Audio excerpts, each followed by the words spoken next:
All right. Welcome back, everyone. Hope everybody is doing well this evening. Got an epic show tonight. Obviously, there's been a lot of chitter chatter in the kayak world this week. We got our main guest of the evening, Mr. Eric Jackson, in the house. And we're going to be talking about the Apex Watercraft. First off, click that little share button in the lower left-hand corner there. And let's build this up. I'm sure a lot of you have questions. So feel free to drop those in the comments. We will try to get EJ all those questions. I know there's a lot of folks that have questions that want to be answered about this kayak. I know the biggest one is the price point, right? And we're going to talk about that. I have a theory on that.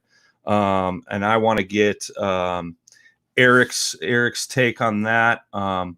But you know, it's going to be cool. I'm super looking forward to this, you know, and not only that, we got, sorry guys, I'm trying to get this mic adjusted. We got the man, the myth, the legend coming back tonight, Mr. J. Randall. Oh, hey. How you doing, buddy? Hi, everybody. What's going on, bud? Hey, man. Happy to have you back tonight, man, for this one. I know this is going to be a good show. This is going to be a good show. To be here, man. It's been a minute. Yeah, just a few, you know. Jay took a little R&R, a little vacation from the podcast, so it's good to have him back. But yeah, man, I don't want to hold off on our guest. We got Mr. Eric Jackson himself in the waiting room. If you guys don't know who Eric Jackson is, you need to crawl out from underneath the rock you're under.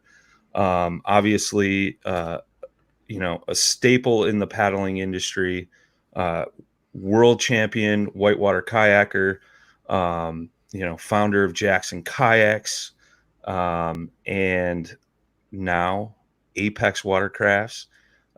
He's been fishing the FLW tour. I don't even know where to stop there. So let's just get the man in here, Mr. Eric Jackson. Welcome to the show, sir. EJ. Hey, Brian. Hey, Jake. Hey, good to be here. Thanks for having me all the way from the upper Midwest down here in Southeast and Rock Island, Tennessee. Yeah, man. No, we're happy to have you. And obviously, folks across the kayak world, especially the fishing kayak world, know who you are. So we won't bore everybody with your background story. I mean, your reputation speaks for itself. And super excited about this new project you launched and all that good stuff, man. So I guess the big thing, let's start with why you did this, right? Because you kind of stepped back from Jackson Kayaks a little bit. You were focusing on your FLW fishing, and then now you're launching this new company, Apex Watercraft. So what was kind of the mindset there? Okay, so yeah, I've been making and designing and building plastic kayaks for a really long time. This is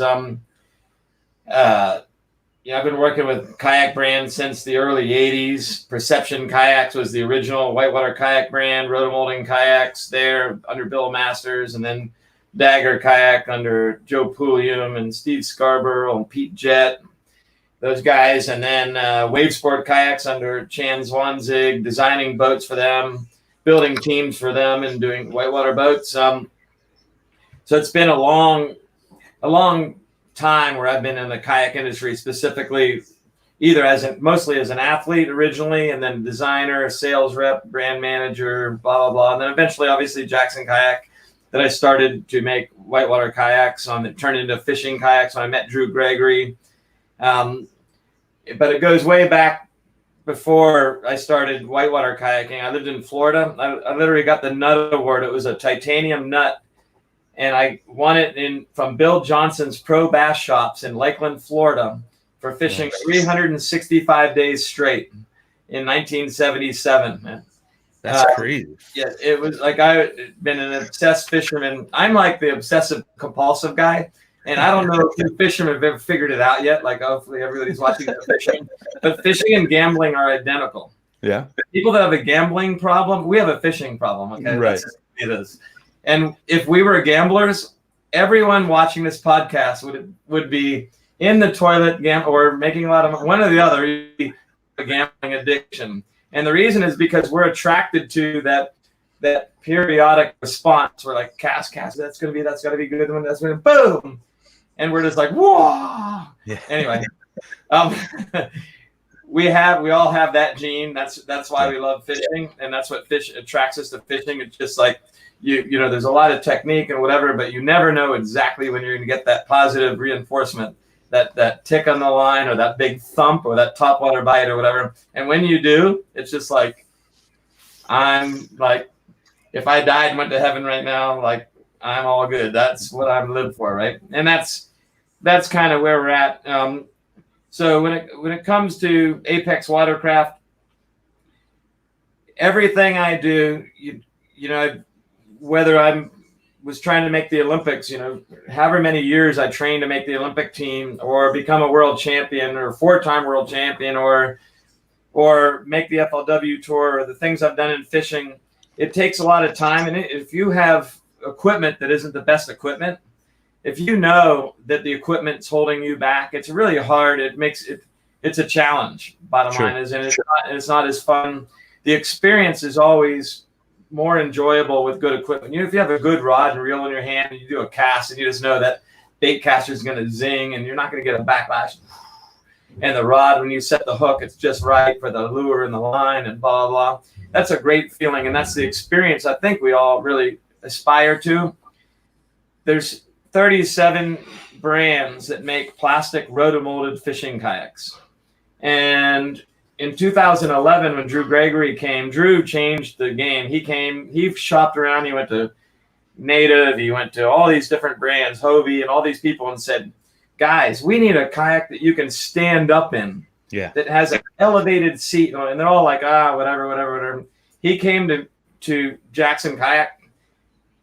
And when I heard that, and he's like, I like fishing rivers and you know, going through rapids, and I just went like, wait, you want to catch bass in a kayak in whitewater, and you think there's a market for a kayak that does that? I'm like, I'm all in. That's what we're doing. Wait, what are you talking about? He's like, yeah, every kayak has chines and they catch, and you can't really stand. They're too tippy. And the seat, you're sitting down at water level and you're like this, you know, you can't see in the water. I want to sit up and look in the water. And those were Drew Gregory's ideas. But I just like, it immediately just hit me like that. You're a genius. We're doing that. We're all in. And that's when the evolution of the kayak fishing, the fishing kayak started. 2011, yeah. Kayak Kusa came out. Guess what? That put us all on the map at that moment. We had the opportunity to really grow. And all the other companies started really innovating. And right now there's 37 companies making fishing kayaks. And most of them a lot of them make really good ones. There's some that aren't in that game, but the fishing kayaks that we have available for rotomolded plastic are awesome. But there's a challenge. They're not lightweight. There's only so many things you can do with rotomolding. For the last 8 years, I've wanted to make a advanced composite, super lightweight fishing kayak from one of our designs at Jackson Kayak.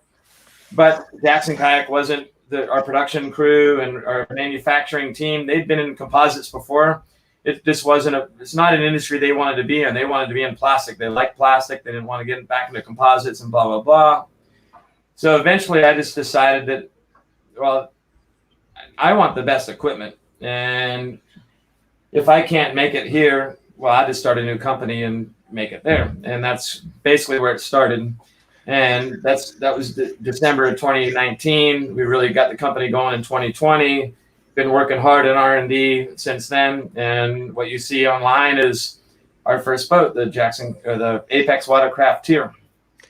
So that's kind of interesting because that's one of the things on my list here. You know, you and Drew and Jackson Kayaks were kind of one of those pioneers in the sport that we all know and love now. And I think it's interesting because the new tier that from Apex Watercraft is not like anything you've ever seen on the market. And I think it's gonna some of the details, and we'll get into some of the details of the actual boat here, but I think some of this stuff you incorporated into just the prototype is going to set a new standard, and something that I think the industry is going to try to grab a hold of and replicate. I don't know that they will be able to, but it's going to be interesting. I mean, do you have an opinion or a thought on that?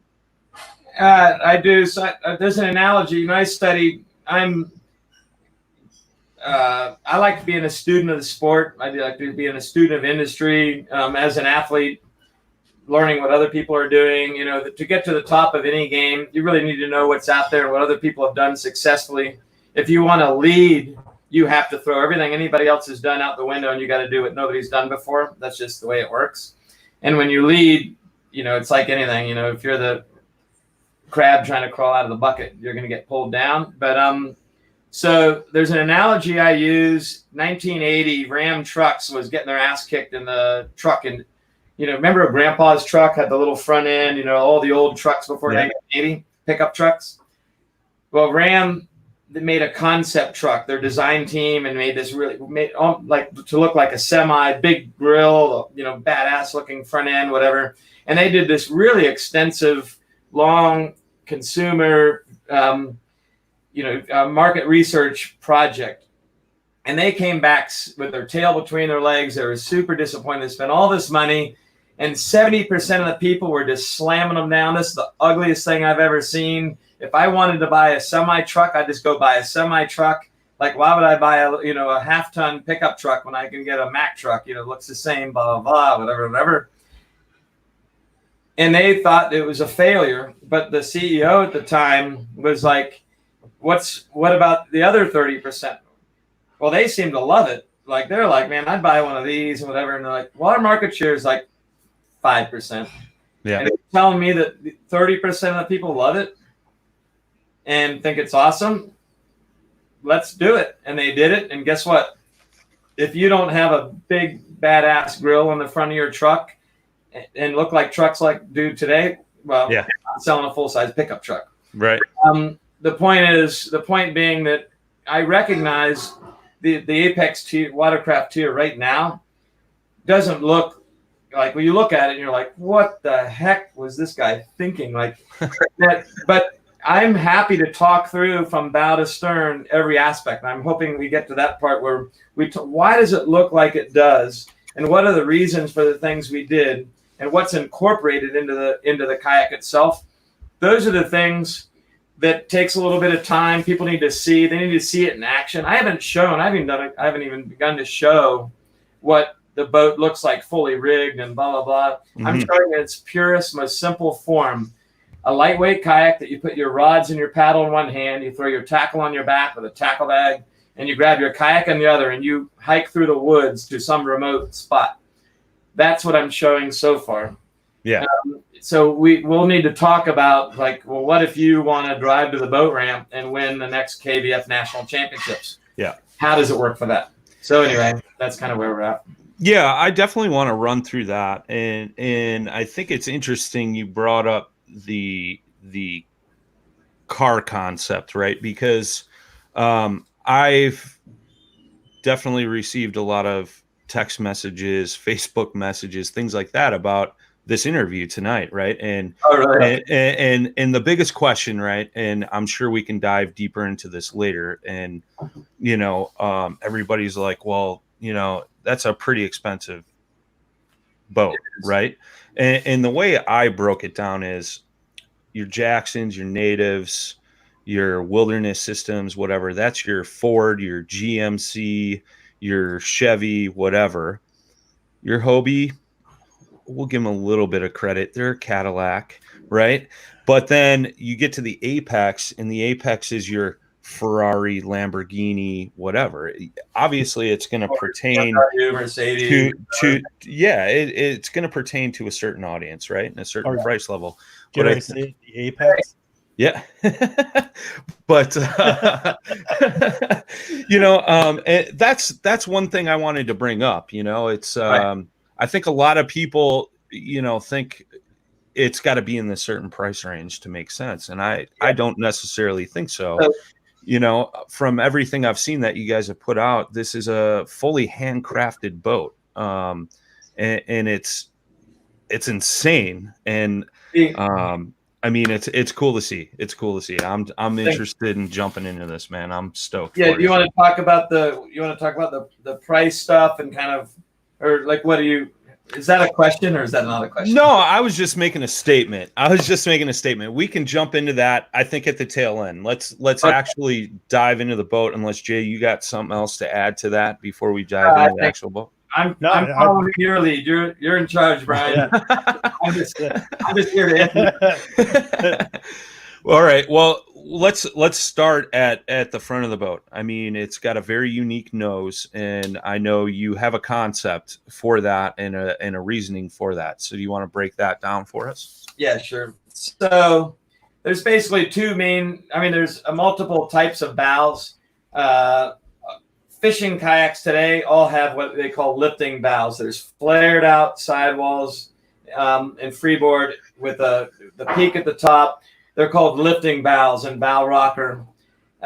If you look at modern ship design, whether it be military, high-end yachts or whatever, generally speaking, they're going for what's called piercing bows and even reverse bows, where instead of the bow doing this way, it's this way, and it's punching under and through. It's parting the water instead of lifting the boat over the water.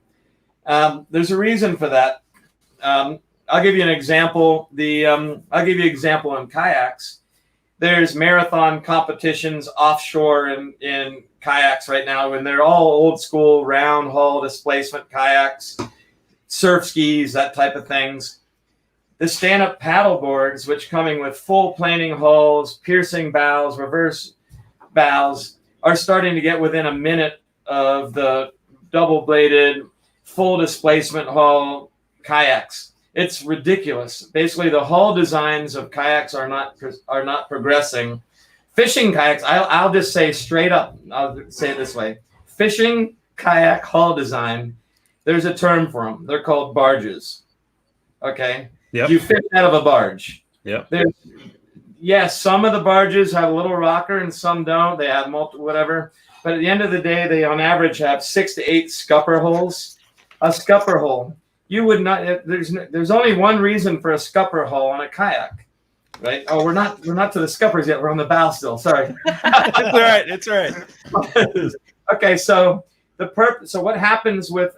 Let's just do it this way. Sorry, I'm pretty fired up on hull design. It's good, man. It's good. Sorry, man. Okay, so when an Apex tier hits a wave, it doesn't do this. It doesn't. Let's do it from the side. When you hit a wave, you go like that you go like this in a water, you just stop dead. You paddle into waves, whatever. An Apex tier goes like this. Pop, pop, pop, pop, pop, pop. It pierces the waves. Now, why the big deck? People are like, from the side view, if you look at the Apex Watercraft, it's what we call a double S. The bow comes up and down to the middle, and the stern comes up and down to the middle. I call it the double S. We're only talking about the front end right now. You can't see it from the side. That's a nice front view, Brian. Yeah. Yep. From the side. If you got a side view, man, put that up. That doesn't work either. You got to do like that. I tried. I epically failed. If you can find the studio shot that's just purely shown up on the side, you can throw that up. But the point is, what happens when you punch the wave you're going through the wave. Now, that's a problem with most fishing kayaks because the water goes into the bathtub and then it has to drain out the scuppers. But with an Apex Watercraft, we've got an 18-inch tall bow at the tallest point, which is a couple feet behind the bow. What happens is the waves part and it pushes the water out to the side. It doesn't even come into the boat. It just goes pop, pop, pop, and it's got a super razor sharp edge on the front. And it just goes, bah. You paddle. If you want to paddle through chop, I'll race anybody against the wind in any way, in anything, and just be like, hey, man, oh, you got a torpedo? Yeah, good luck. You got a trolling motor? I don't care. You're pedaling, I don't care. I've got an Apex Watercraft. We're going into the waves. It is proven. You just got to look it up on what people are doing. And the reason is because it doesn't lift and stop. So it goes through the waves quicker is the purpose of that. Now, the challenge is if when really big waves, it will ultimately go over, the water can go over into the deck more than a lifting bow. Lifting bow can go up like this and potentially go over with no water. A piercing bow is more likely for the wave to come into the boat. But now you're talking pretty big waves. But if you look at the stern of the boat, it's wide open. It's out instantly. Like the water's in, the water's out. You didn't even know the water was in, kind of thing. With scuppers, it takes an average of 4 to 8 to 10 seconds, depending on the boat, when you fill it for it to go all the way up, and you're like, if you've ever experienced it, you know what I'm talking about. That's kind of helpful, but it's not really. Those lines, those silver lines, those are painted lines. That's supposed to accentuate the double line. But anyway, the piercing bow is just it's in modern SUP racing hulls. It's in modern boats, whether it be yachts, Navy boats, or whatever. Anyway, it's just a technique you can use to get through chop without slowing down, is all it is, and that's the purpose of it. The downside that some people have brought up is that at an 18-inch tall bow, you're more likely to get blown by the wind, which is absolutely true. There's no question that is a negative side. If you've got wind, you're more likely to get pushed from the side with the wind. It's not as low profile as some of the other fishing kayaks out there. And because it's lighter, it actually moves faster. But of course, we have a thing called a drift control system that like paddle up, that just like cuts it in 50%. Anyway, we'll talk about that later. It's pretty cool. I haven't shown that to the public yet. Okay. We'll sneak peek. Okay. I like it.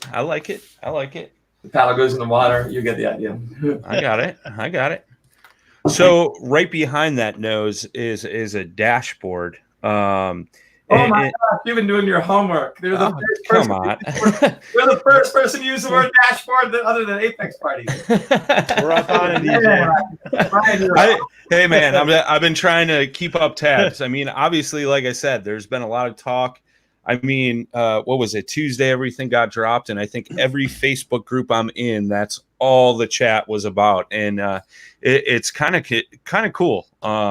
I love it when something new like this comes out and sparks the conversation. But yeah, the dashboard, and I know there's other parts of the boat where this is going to be incorporated, is this magnet system to open and close that. And I think that's a very unique concept. But from doing my homework, if you guys haven't seen some of the videos that are out there, this dashboard, I believe it's made to fit a 9-inch screen for your fish finder, so it's flat. Get a 12-inch screen. Oh, 12, my bad. So I'm going to show it with a 9 initially. I've got a 9-inch screen coming from Lowrance. I've got 9-inch screens on my Ranger right now. I could really just stick it in. I've got a photo of a 9-inch screen in there, and it's like a lot. Basically, you know how there's the double from the side. Anyway, the boat comes up, and then there's a flat section that comes down. By the way, the angle of that flat section, this is a side view. Your rods fit perfectly on it, meaning when you put your rods in front of your seat, they drop, and they lay exactly the angle that you would if you put your rod butts just in front of the seat, right when you would drop it without thinking. Your rods perfectly lay on the deck. The deck is designed to house those. You can comfortably lay 4 rods, just blah blah blah. When they're not in the way, and it's awesome.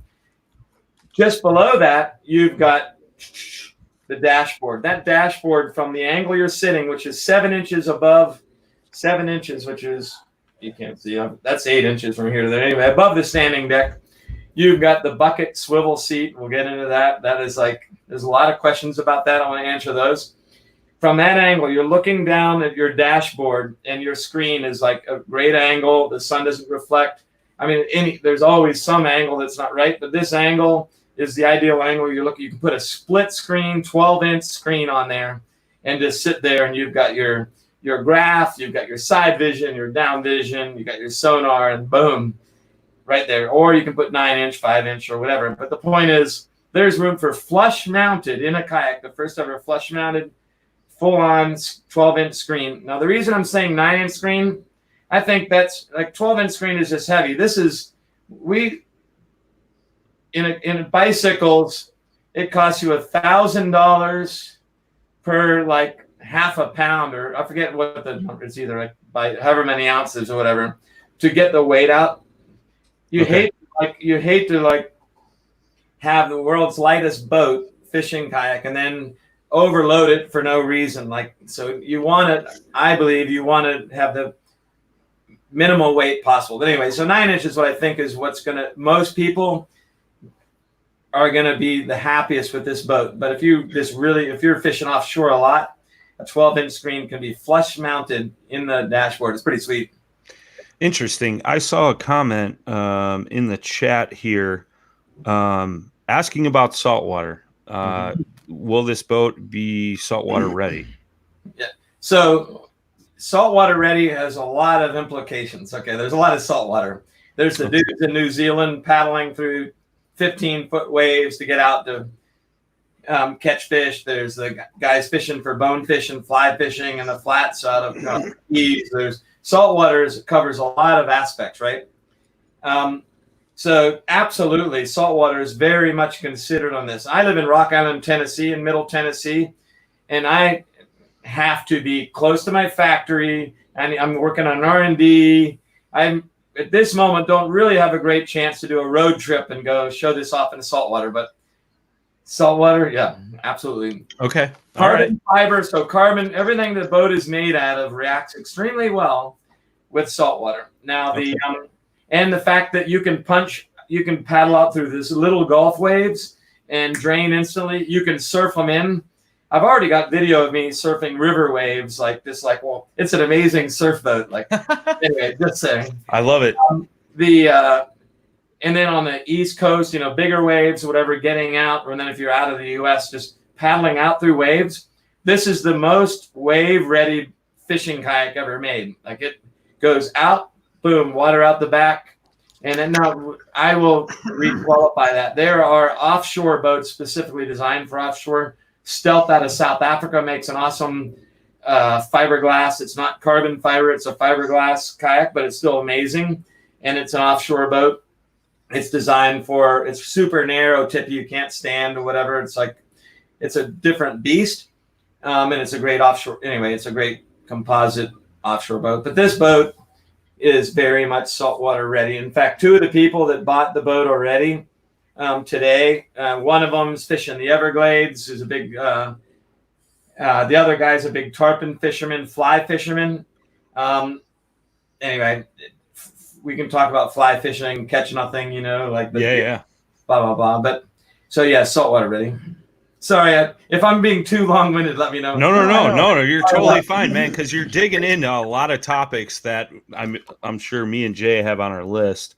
I'll let Jay take a couple here because I've probably been stealing some of his thunder. No, that's cool. I've been reading a lot of questions too, but so moving back from the dashboard, we noticed that the gunnels have a very unique shape. Did you want to explain them as well? Yeah, sure. So if you look from the side view, can you pull up can you just copy? Brian, if you can just copy and paste the studio shot on the Kickstarter page or on the website. Yeah, let me look it up here, man. Yep. It's just, with white background, you can maybe put that up. Okay. I'll talk about it until we get there. But so the Apex Watercraft has what's called a double S side view shape. There's several reasons for that. Okay, let's just go with the most branding, just kayak related. When you see this thing, guess what? It's an Apex Watercraft. You will not mistake this kayak for a Hobie or a Jackson or a Native or anything else, right? There you go. And if you can, so that is awesome. Can you zoom that in or not? Anyway, that's cool. Let me try here. If you can't, that's fine. There, good job. Okay. So the double S, meaning you go wah and then back. So it's very curved. These are 2nd-degree curves. I'm into pretty shapes and curves. That isn't the reason behind it. So see the seat, that bucket seat. You see right in front of the seat, the low point. Yep. Can you think of anything you would stick there? Well, I saw your explanation on this, so I know the answer. Yeah, we cheated. But yeah, we cheated for this test. But the paddle, and I thought that was unique. And go ahead, Eric. Sorry. If you put your paddle anywhere on the boat, guess where it ends up? It ends up right there, and it's very easily behind your shins. You just drop the paddle, drop it down, it goes whoa, right to that low point. And guess what's in those low points? Magnets on both sides in the low point. Now, if your paddle, by the way, nobody in the whole world has a paddle that sticks to a magnet. I'm very aware of that. You have to have something like a piece of metal in there. Maybe Apex Watercraft to make a little wrap that you stick on your paddle it's close enough in that doesn't interfere with your hands. And why do you need them? You only need a magnet in high wind situations. Yeah. Sure. In a high wind situation from the back, your paddle will go and in the offshore, for example, and blow right up that hill. The hill isn't steep enough to stop in a high wind or to blow into your legs, and it's annoying. Mm-hmm. But with a magnet, boom, it just kind of locked there and it goes whoa, whoa, whoa, whoa, whoa, whoa, and it's all good to go. That is reason number one. Reason number two, we all like to catch big fish. Where do you pull the big fish in? Right over that side, man. And reason number three, if you were to come out of the boat, where do you get in the boat? You need a low point. This is your low point to climb back in the boat. And yes, by the way, in an Apex, you can climb in the stern again. Also, you can climb in all the way from the back, which is wide open. But if you want to climb in from the side, if you're not super athletic and whatever, that helps you. That's an area you can get back in the boat if for any reason you were to fall out of the boat, purely from safety reasons. It gives you an opportunity to get back in as easy as possible. That's another reason. And last but not least, there's no upside potential of having that area higher because you're paddling this kayak. And when you paddle and your hands are going like this, guess what? That low point is perfectly keeps the gunnel away from your hands. You can cruise with this boat. When you paddle, that boat isn't in your way. I'm a kayaker. Like I'm a racing kayaker. I race in the Olympics, on world championships. I'm an extreme racer. I do not like when my hand is getting beat up by the boat and the boat's in the way. I'm very in tune with when I paddle, is my boat in my way? And we went out of our way to make sure that the gunnels are out of the way. If you want to be a performance paddler, like let's say you're paddling for fitness or you're in a tournament, you want to go from here to there really fast. That's the reasons for the side view shape. Now, why in the back? Why does it go from the low point to a high point? Well, the high point behind the seat assures that you've got a lot of storage area. You've got places that you can protect all your stuff. Water doesn't come in and doesn't splash it. You feel comfortable when you're sitting in the seat. You feel comfortable. There's enough gunnel around you that really protects. It's actually almost 18 inches tall from the hull to the top of the gunnel behind the stern also. And when you see the boat, you'll realize there's a lot of room back there from the old school milk crate. We're making our own special tackle bag, which of course has magnets on the bottom. So you just go like this and it just sits. And you're like, oh, that's sweet. Anyway. Well, we got an interesting question here because you're talking about paddling and how fast the boat is. Now, I'm sure before you answer this, I want to stress, like Eric said, Eric races kayaks, so he's not like the normal 6'4" fat guy that I call myself. Yeah. But what would you say would be an average paddle speed? You know, just kind of paddling along. Okay, so this is not a super fast kayak. Okay.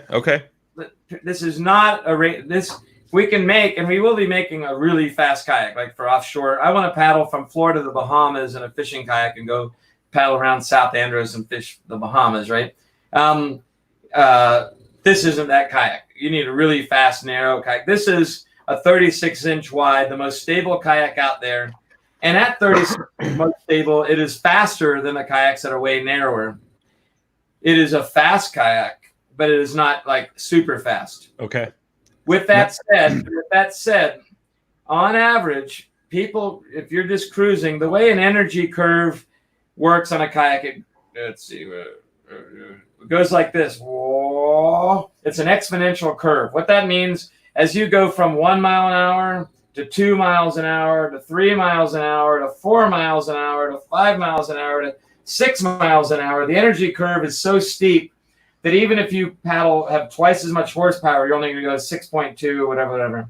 Basically, we can cruise. I can cruise 7 miles an hour in this kayak when I like hit the gas. Okay. I don't do knots, man. I don't know. I'm a miles per hour kind of a guy. Yeah. 7 miles per hour hit the gas. I can go 7 miles per hour in this kayak. If you're just cruising, it's cruising at low speeds. If you're just going like this and you're just cruising along, it cruises super comfortable, faster than most of the kayaks that I've sold before. Okay, that's all I'm trying to say. What kind of MPH would you say on that? Like 4, 3.5, 4? 3.5 to 4. Okay, here's 3.5 for me. Nobody cares, EJ. We're talking about us. I'm just saying. Here's the way I do not want to say. I'm a numbers guy. I'm an engineering guy. Mm-hmm. I mean, I dropped out of an engineering school after my junior year, but I was a dean's list guy anyway. But I'm an engineering mind, and I design things, and I believe in numbers. Somebody asked me to do a speed test today on Facebook. Maybe it was on Kayak Bass Nation or something, like how fast does it go? Mm-hmm. I'm not going to answer the question. I know how fast I've clocked it on my iPhone. Okay. With me paddling it, but I'm going to do a test and do it in a way that at different zones you can know, like if you just want to cruise, this is what you can expect. Okay. And the things you can't expect, a boat that's sub 40 pounds, and the reason I'm saying sub 40 pounds, that's a tongue twister, I guess, is because I want it to be quite a bit lighter than that, but sub 40 pounds is every stroke. You know what the average speed of a kayak fisherman is? When they're moving the boat between 0 and 2 miles an hour. They're not moving. They have to turn and then move and then cast, turn, move, or they're moving backwards and have to go forwards. Sure. The number one advantage of this kayak is the fact that you're going to go from where you are to where you want to be way faster than you would otherwise. How come? Because the acceleration is way faster. Meaning when you just need to do a turn. If you're standing up and paddling, you could put your rod tip in the water. Now, depending on how long your rod is and what lure, if you've got a big old spinner bait or something like that, you just go whoa, and it turns the boat quickly. If you've got like a spinning rod with a Ned rig, you're gonna be like oh. But the point is, you can you can control your boat. It is so responsive because it's so lightweight, and that is the feeling of that, the experience of that is just unbelievable. Until you've had it, you're like, whoa. Anyway, that is where the speed, like I'm here, I want to go there, and that doesn't even talk about the seat. Like I'm here and I want to cast there. Here's an Apex Watercraft. Here's another boat.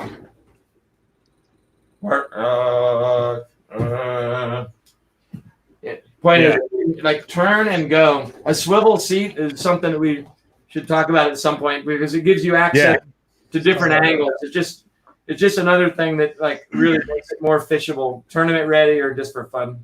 Well, before we get to the seat, moving back to that, you put a cork deck in the boat or cork decking system. Yeah. And I thought that was genius. Why? You know, not your normal sea deck, so to speak, but the cork. Why do you like the cork? What do you think? The cork is going to deaden sound a lot more. How do you know that? Because, all right, you want to know the real reason why I know that? I want to know how you know that. Cork is used as an underlayment in a lot of apartment and condo buildings underneath flooring to deaden sound so it doesn't transfer through. That's Brian's profession. That's my profession. But, big boss. but so I thought that was interesting, you know, because if you drop something, you know, that's a big thing. You know, guys and gals are worried about you drop a big weight or something in the bottom of your traditional plastic kayak, it makes an echo through the water. That cork is going to deaden that sound. And not only that, it's soft on the foot, just like Sea Deck. I was just going to say that, man. I don't have to even talk about the cork. Thank you. Good job. Yeah, it'll be more consistent on the feel of the foot. Yeah. So, I mean, was that the exact reasoning for that? Sound dampening and stuff? Sound dampening. It's better in grip. So wet shoes, rubber shoes against rubber.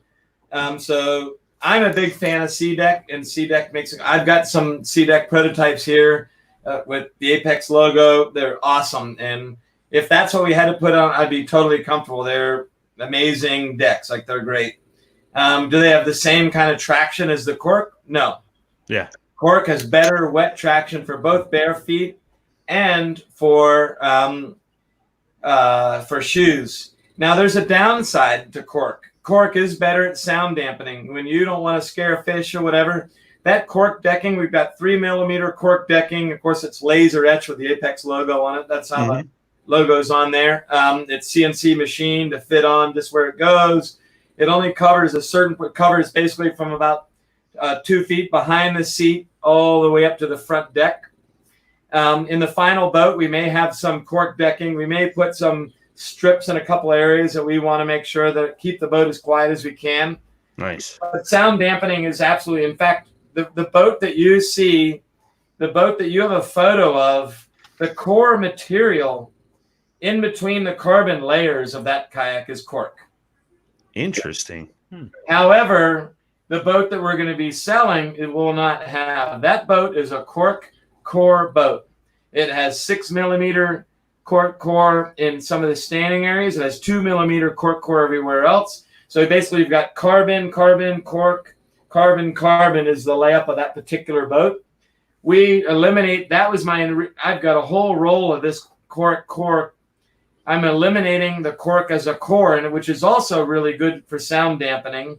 So like if you hit your rod or a reel or something on or your paddle against the carbon, it also helps dampen that sound.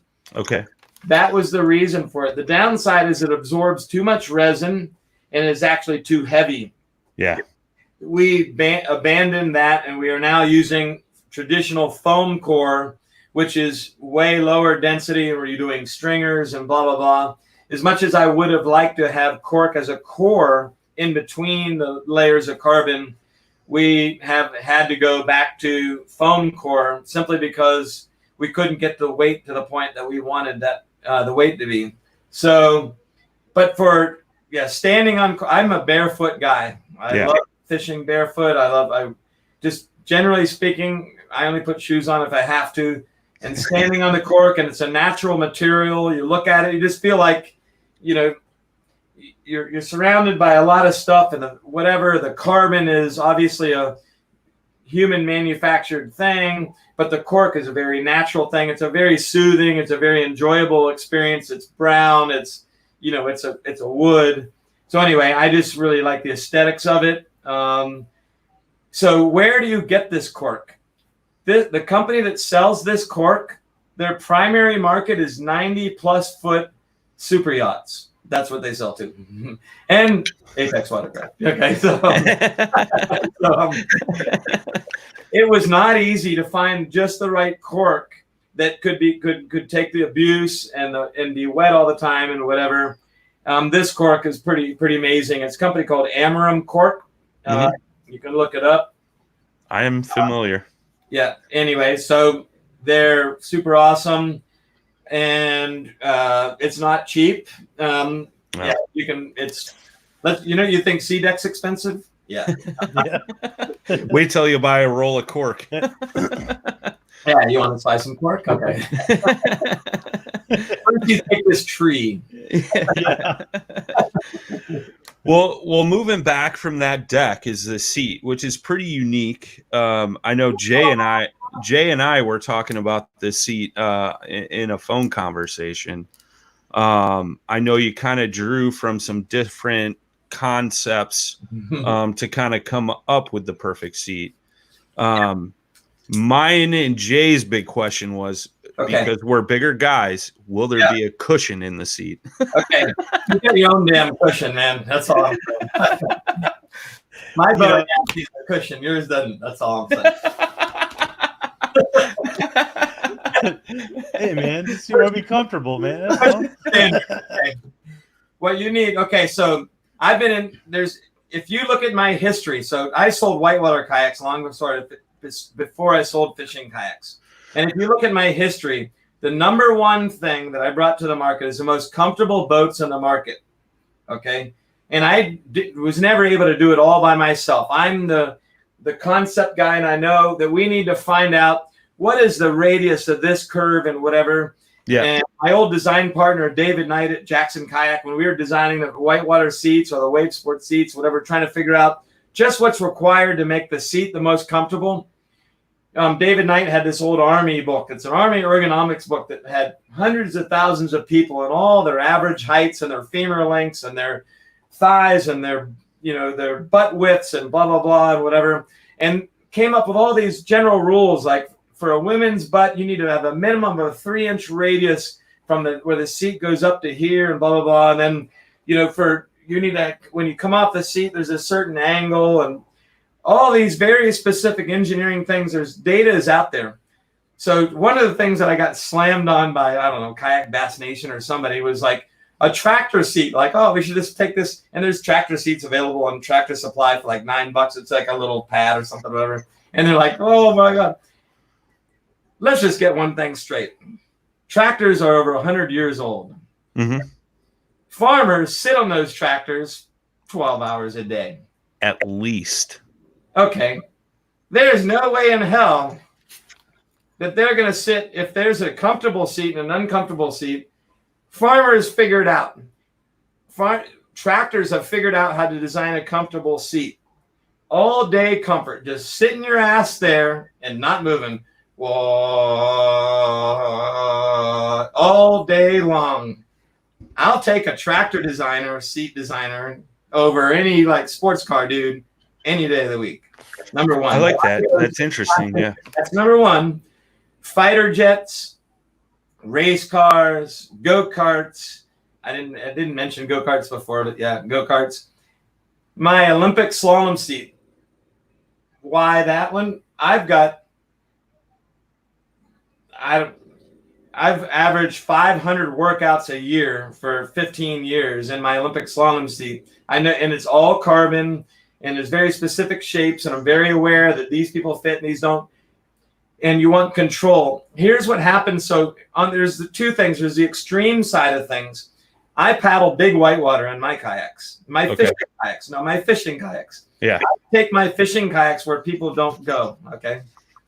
And when I'm in a suspension seat, and let's just take a look at all the seats that are sold today in fishing kayaks. What's their construction? Aluminum tubing and a suspension, right? Yep. What year did that start? I have no idea. In fishing kayaks, it started when we did the Coosa, but it didn't start in the Coosa in 2011. It started in 2007 when I brought that seat to the Jackson Kayak Day Tripper, a recreational kayak called It was called an Elite seat. That's the first time people were doing that in kayaks. Okay. Everybody uses that. And my first Apex Watercraft seat was a custom made. I was going to make a scissors shock system, like Fox shock scissors system with a custom wax canvas, super high end, all carbon suspension seat. But my problem was that when I'm paddling and there's waves or whatever, if your boat tips, you just slide off the seat and fall in the water. It's not actually a very confidence-inspiring seat. It's really just a lawn chair. Yeah. And it hasn't changed since 2007 very much. Gotcha. And I was so far down the road, and all of a sudden it was like, what am I doing? I'm not innovating with my seat. I'm just creating a very fancy, lightweight shock version with custom upholstery. I'm creating like a Rolls-Royce version of it, but the performance of it, other than the shock, isn't really that great. That's not what I need. I need a performance seat I need a seat that moves when I move. I need a seat that like a bass hits behind me at 45 degrees, boom, busting on a shad, and I'm not like or like or like I need to go like this, woo, and hit the fish. Now I'm talking bass because I'm assuming most people hear a bass, but anyway. And the other thing, so we created a bucket seat that's like that houses you and supports your ass and your legs and your back in a really comfortable way. No padding whatsoever. You're sitting on friggin' carbon and epoxy, and it's more comfortable than any seat you've ever sat on for all day seating. There's no pressure points. It's unbelievable. Interesting. Yes, you can put a pad on it, and I've got just the type of pad to put on it. But no, I'm not putting a pad on it myself. Okay. You sit in it. And how big the seat is basically, I've designed the seat to be good. A 300+ pounder can get their ass on the seat and be fine. And be like, I mean, you did have Hoover in the boat, just saying. 290, he had room to wiggle. 290, he had room to wiggle. That's all I'm saying. Love you, Chad. Love you, Chad. A lot more capacity for Chad than Chad. Chad did not even come close to top it out. But the angle, so you can't just make a seat. The angle that the seat sits, the angle of the back, the edges. But let me give you a couple things. Here's something that nobody's even knows about the seat. I'm going to show you. I'm going to tell you on your podcast first. There we go. An exclusive. Pissing me off, but I can't help it. So you paddle to shore. You put the boat parallel to shore, and you're sitting on the boat, and you turn sideways. You put your legs over the edge. You stand up, and you walk away. Old guys, people with bad knees, fat guys, doesn't matter who it is, people that aren't athletes, you just go like this. You get to shore, put your boat parallel to shore, you just go like this. And you walk away. Unbelievable. Now, here's the kicker. I didn't design that in. I never thought of that. I got caught filming with the prototype with the first time that we did the run with that seat. And a guy comes up and he goes, "What is that thing?" Well, it's a new Apex Watercraft. Like, I own a Native Slayer. And guys are like, "I own a Wilderness whatever." And oh, sweet. We're talking like, blah, blah, blah, blah, blah. I'm like, "How much is that?" I'm like, "It's like 11 grand. He goes, "That's way too much for me." Man, I wish I just bought a Toei skiff. It's a skiff made locally, whatever. And that's like 20 grand. Yeah, man. If I didn't buy one of those, I'd look at that, whatever, blah, blah, blah, whatever. "You want to try it?" And I'm like, "Yeah." And he goes in and he tries it. He comes out and he pulls up to shore. And I'm like, "Oh, by the way, you know that seat swivels." And he goes, "Oh, really?" And he turns and he puts it, he's this guy I had to help in. You know, you go to sit down. He's like, "Oh, my knees are bad." And I'm like 70. Yeah. And he's like, and he's worried he's going to fall into the seat. And I help him down or whatever. And then he turns sideways and he steps out and he goes, "Oh my God, I want one." Like, he's like, "I can get in, I can get out of this thing. Like, that's genius." And I'm like, I didn't think about that. Yeah. Thank you, man. That's something. I had no idea. This dude, the only other guy that ever tried it other than Chad Hoover and myself and the guys that work for me, like, taught me something about the boat. I had no idea. It was unbelievable. That's awesome. You know, I'm going to say from doing all the shows that we've done in the past, that is the number one thing that keeps a lot of people out of kayaks. Yeah. Because they got bad knees, they got bad backs. They don't want to sit that low. You know, they're not fond of, using, the stand-up strap or, I mean, everyone just, pretty much goes to like the blue sky, for, anybody coming from the boat world that's maybe even thinking about it. That's, definitely, I would say mid 40s on. They got any kind of injuries. They don't want to have anything to do with the kayak. Yeah, the kayak is that's a good one. Actually, that's a good.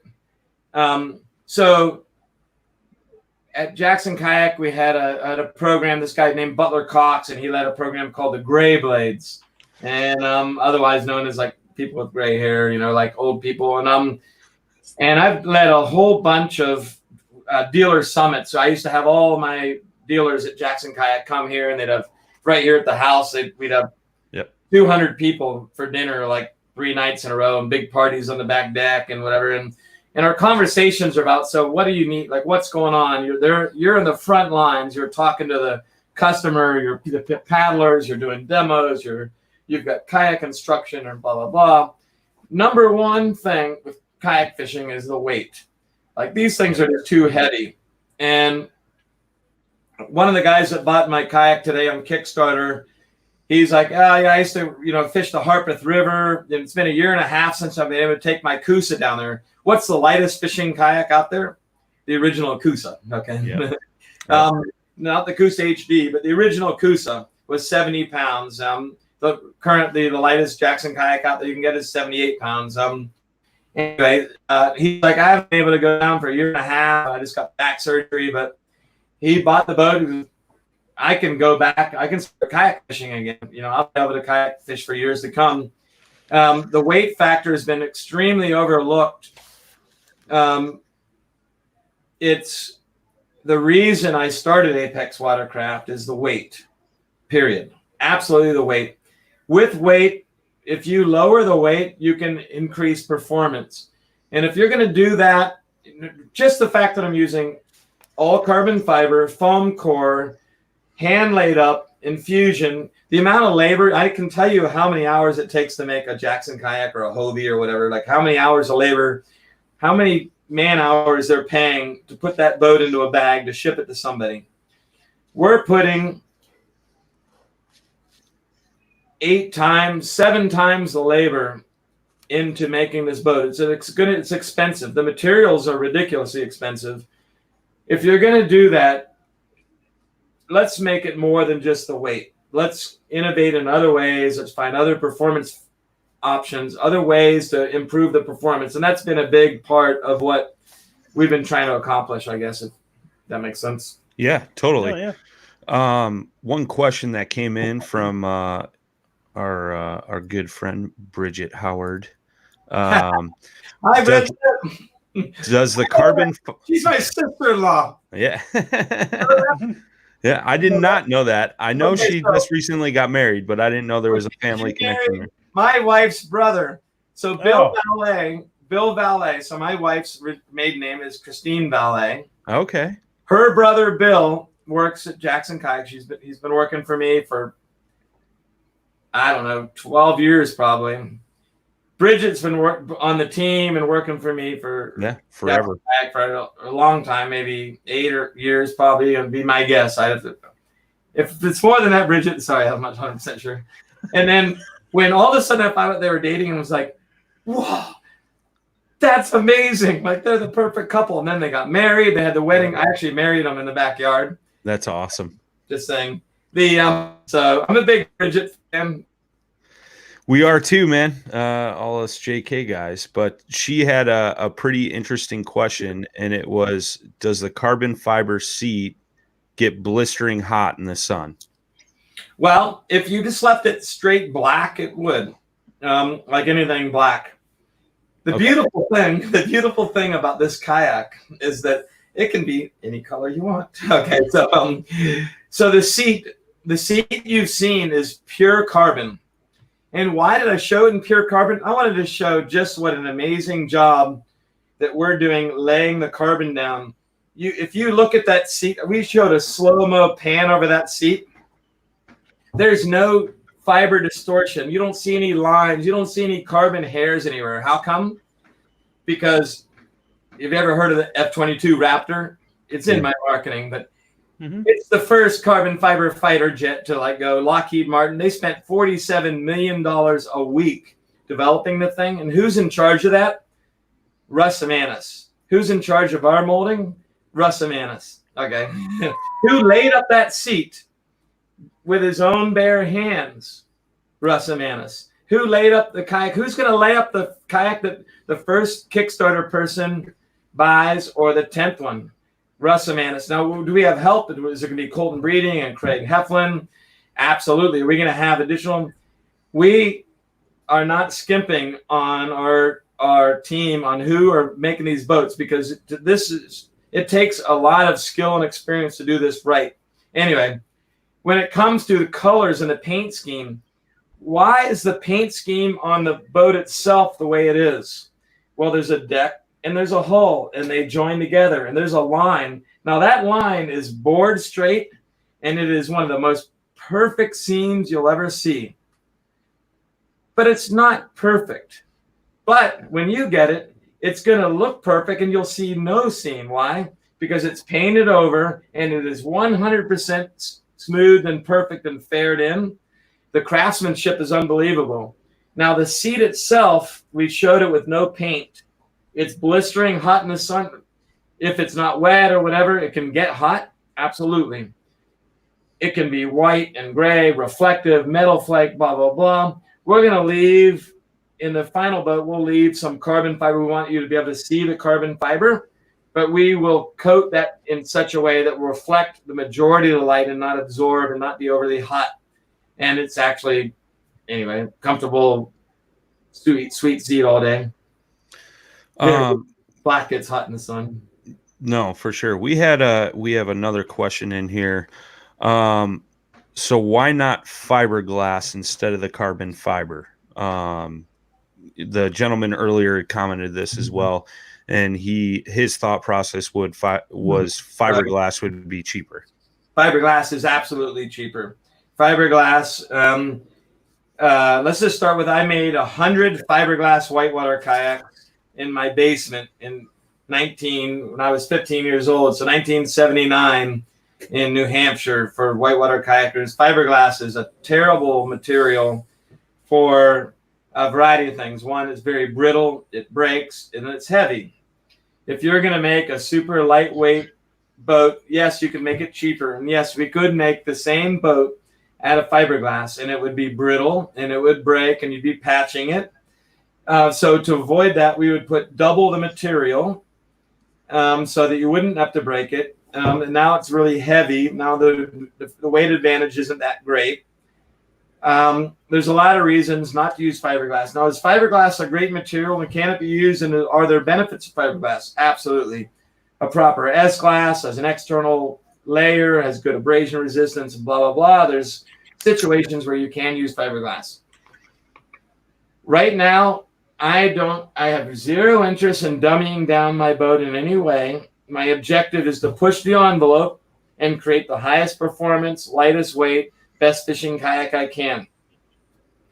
2 years down the road or whatever, I may decide to expand my market and make like the silver tier, the next level down at instead of 11 grand, it's, $7,000 or $8,000 made out of fiberglass and whatever. And instead of the fibers showing, it's all just painted, because we don't want you to see where all the weave isn't matched up in the edges and the all that stuff. Which, by the way, if you look at the $10,000 bicycles out there, carbon fiber bicycles, of which how many carbon fiber bicycles are sold by the major companies over 10 grand? Quite a few, I think, right? 1 out of 40 of them. Specialized, Cannondale, Lightspeed, all these companies. Let's put it in perspective. My projections for how many boats I'm going to sell in 2020 is 150. Just from Jackson Kayak alone, let's say we sold 8,000 fishing kayaks at 1 out of 40, that's 200 boats. If I only sold to my own Jackson Kayak market, I should sell 200 in that, if the market would accept it. Now, there's a lot of pushback at the moment. Like if you look like, whoa, I could buy a decent bass boat for that, whatever. And I posted an article about what they call halo bicycles, which shows, I don't know if you read that. Did you read that, Brian? I did not. Okay, I'll have to send it to you. But it has the peanut gallery of all the different comments. It's like, I could buy a motorcycle for that price. I could buy whatever. Literally, it's like exactly the comments you're seeing about Apex. I could buy a John boat. I could buy a boat with a motor and blah, blah, blah, blah, blah. But the companies, what they found is that, number one, they were able to sell those boats, and people wanted those bikes. They wanted the lightweight, the performance features of the bikes. But also, in doing that, they were able to develop new technologies, and they weren't limited by the I just got to make it the cheapest. Oh, can we source this part in China and just eliminate all R&D and all development, and just can we make it cheaper? They were able to push the limits, and it trickled down and really developed where the $1,000, $2,000, $3,000, $4,000, $5,000 bicycles all of a sudden became way better. Does that make sense? Yeah. That's what I hope that Apex Watercraft does. I hope a year from now, people. Anyway, sorry. No, I was just going to ask. Like, so I'm from the mountain bike world. Oh, you are. You know, at a earlier time. Now I'm pretty much sporting a fisherman's body, but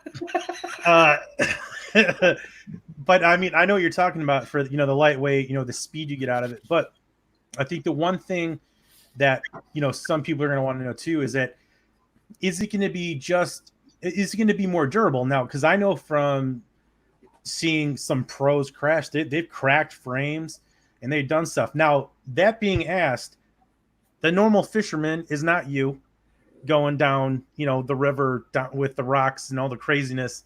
Right. But is there, you know, what's the implications of an impact or something like that? You know, that's a great question. So let's do it this way. The way I take, there's two ways to carry an Apex. You just grab it and just like, you can also grab by the bow. You have not seen our little hole in the front. You can put a rope through, whatever, you drag it up. Because the boat's so light, you can drag it through the woods and stuff like that. It's super easy to move around. Carbon epoxy is extremely durable. It's abrasion resistant. We also have a Negra in there. A Negra is a material. Russ Amanis, our head of molding, is the lead on R&D for a Negra. Just Google a Negra and look at the durability testing. We're talking in everything from bulletproof stuff to football helmets to whatever. A Negra is the stuff. And we have a Negra in this boat as well. It's extremely durable for its weight. The lower you make the weight, like if this was an 80-pound carbon fiber and Negra boat, I'd be like, bulletproof. I mean, like if somebody comes at me with a Gatling gun, I'll just be like, hold my boat, and be like, whoa. And yeah, you're like, I'm going to drive to the river today without tying down my boat. But we're making you know, a 35-pound boat, and so we've only got so much material there. So where the damage is going to come is it's like a bumper on a car, like where the damage is going to come if there's a super sharp rock and somebody's got a loaded boat and they just like drop it and there's one little point of impact and it's going to puncture through and it's going to puncture the carbon. It's going to break some epoxy. It's going to go into the core. But here's the good thing. An Apex Watercraft should last for 25 years. Like you can fix it easy. It's extremely repairable. And when you repair it, it's as good as new. If you're not good at repairing it, cosmetically, it may not be as good as new, but structurally it should be. A plastic boat is not the same. A plastic boat just wears and wears and wears until you wear a hole in it. Like if you drag a plastic boat, you wear a hole in it, you can't just build the plastic up. If you crack it, yes, you can weld it. But the longevity of this boat should last longer than any plastic boat out there. You may have to fix it. If you've never done any composite work in your life, you're going to be like, well, I don't want to, it's a $10,000, $11,000 boat. I don't want to have to fix it. Like, well, then don't break it. And how hard is it to not break it? It's not that hard to not break it. If you drop it off the trailer going down the highway, you're going to scuff it up. You may break it. It's probably going to float in the air, go over 3 lanes, the other it's just going to fly. And then it's going to land softly. It probably won't actually break until the truck runs it over. Yeah. But in a whitewater situation where you're going to break it, if you keep running whitewater, your bow comes up and the stern keeps hitting over and over and over. By the way, that photo doesn't show the fins. Can we get to talk about that in a second or not? Yeah, we'll talk about that in a second. The fins protect the stern. If there's no fin, you keep hitting the stern. Eventually, you're going to start getting stress cracks, and you're going to have to fix the stern if you bang it on whitewater over and over. The stern, the last 6 inches of the stern you're going to hit over and over because the bow's going to lift and the stern's going to tap those rocks. If you're running a lot of whitewater, Okay. But if you're using the fin, it's going to protect that. Anyway, Did you? No, you did that video with the big rig like a while back. Your red, white, and blue one going down the whitewater. that was a Did you do good thing, but Oh, the Kusa. Sorry, my bad. Yeah. Did you do that with this yet? I haven't been to that big of whitewater yet, but this boat does that way better. Like not even the same category. That boat, right after that photo, I subbed out, and I came up with a bathtub full of water. Every sit on top out there, it's just a bathtub with little holes to drain it, right? And you go in, and I was literally like just bracing, trying not to flip. I've got my Orion cooler full of stuff. I'm going camping. I'm going like a wilderness Canadian smallmouth pike trip, and that was like the first big rapid, and I'm like, don't tip now, like and I made it. This boat goes like this and the water is gone. It's not even the same category. It's like not even. Anyway, boat is 10 times better at that. Is that photo, put this boat in that photo, I'd be like just doing that through it. I wouldn't even have to paddle and do it. Anyway. We had a question here. Can you talk about the through hull transducer option? Okay, so the dashboard, I know you can't. I suck at getting marketing photos. I apologize. I suck at making websites and a whole bunch of stuff. And you guys deserve so much more details than you have. I'm going to try to catch up. Eventually, you're going to get them all. So the dash mounted electronics, you got the dashboard flush mounted, blah, blah, blah. You lift it up, you go in there on the hull. You glue in your transducer. You can do a transom mounted. You stick the puck, you glue it in. You can do a puck mounted. You shoot through the hull. That only works for sonar and down vision. It doesn't work for side vision or for live vision, live scope, depending on what you're running. Okay. So if you want to run live vision, live scope, you've got to have an exterior transducer. We have the drift control paddle holder thing that goes over the gunnel in front of you. The cable is going to have to come out of there, and you're going to have to run it over the side. It's going to have to be an external one. The cool thing is if you're running only sonar and down vision, you've got a flush mounted electronics. There's no transducers on the hull. You look at the hull, there's no scuppers and there's no transducers. Everything's inside. It's just as accurate as it would be if it was like in a scupper hole. We didn't get into scupper holes. I hate scupper holes, just so you know. Anyway, so keep going. Next question. Well, we didn't touch on the scupper holes. I mean, this boat's got no scupper holes. So you mean water brakes? I'm sorry. Yeah. Scupper hole or water brakes? You know they're the same thing, right? Yeah. So, I mean, the drainage of this boat is pretty unique. So my question was, because I watched the video with you and Chad, and so is that deck kind of pitched at a backwards, downwards angle towards the rear of the boat so all that water runs out right away? That is correct. If you're really heavy and you walk to the very front, if you walk to the front of the standing platform, you could tip it down so it's no longer drainage. But if you're sitting in the seat or if you're standing in front of the seat, it sits slightly stern down and the deck is slightly stern down, so the water comes in and just runs out the back.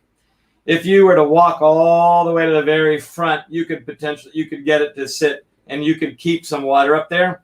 But yeah, like when you go through, you're sitting in the seat and you go through a wave, it comes up, the water just goes like instantly. Like the second water comes in, you're like, it's gone. It just doesn't stop. It goes right out the back.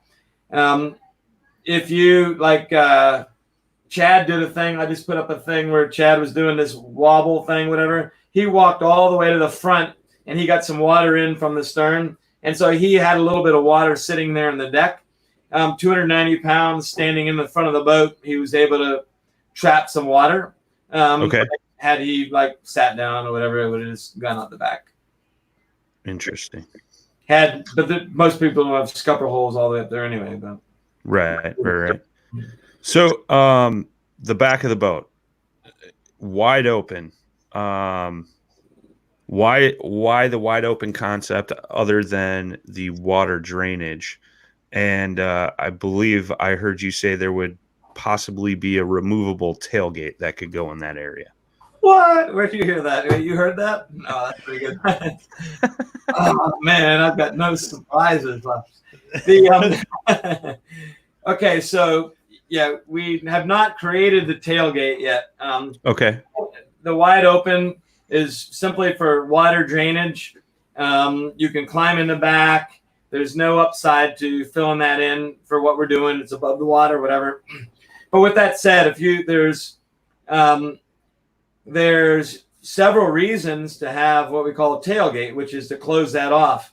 Reason number one, where's my phone? Transom mounted trolling motor, for example. Reason number two, you're packing a whole bunch of stuff and you're not going to paddle through any waves and you're in super calm water and you don't need any drainage whatsoever. And even if we put a tailgate, we could put a drainage out the back if we wanted to. We could put that up. It could be netting. It could be a solid piece. You know, we're talking about a solid carbon piece that slides into the back with an end cap that comes up and is a transom mounted and you put a trolling motor on, for example. There's a lot of ways to close that off. I left it open to leave the options open. If I'm paddling down a river, if I want to go fish the New River Gorge in West Virginia, where Kayak Bass Nation is headquartered, Appomattox River Company, for example. Hi, Vincent. Hope you're out there. Anyway, if I want to go down the New River, I'm going to paddle it wide open because I'm going to be punching through waves and I want the water to come out the back and whatever.